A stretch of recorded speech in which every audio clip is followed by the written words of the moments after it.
ओम श्री गणेशाय नमः। भक्तजनों, आज मैं आप लोगों को विनायक चतुर्थी की व्रत कथा सुनाने जा रही हूँ।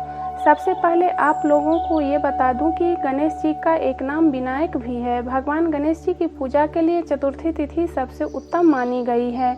हर महीने में 2 चतुर्थी होता है। अमावस्या के बाद आने वाली शुक्ल पक्ष की तिथि को विनायक चतुर्थी के नाम से जाना जाता है।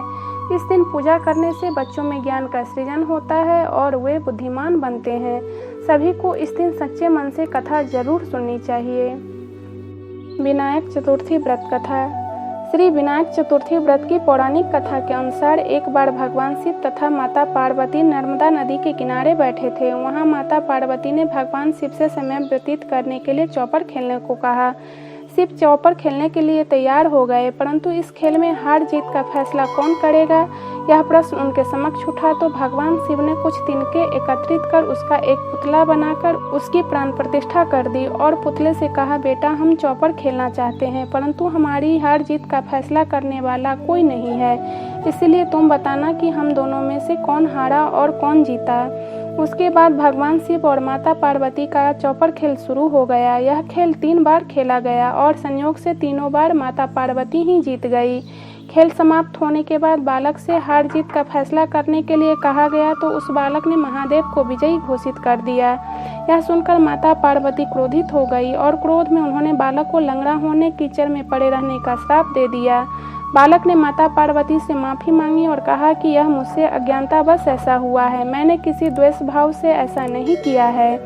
बालक द्वारा क्षमा मांगने पर माता ने कहा, यहाँ गणेश पूजन के लिए नाग कन्याएं आएंगी, उनके कहे अनुसार तुम गणेश व्रत करो, ऐसा करने से तुम मुझे प्राप्त करोगे। यह कहकर माता पार्वती शिव के साथ कैलाश पर्वत पर चली गई।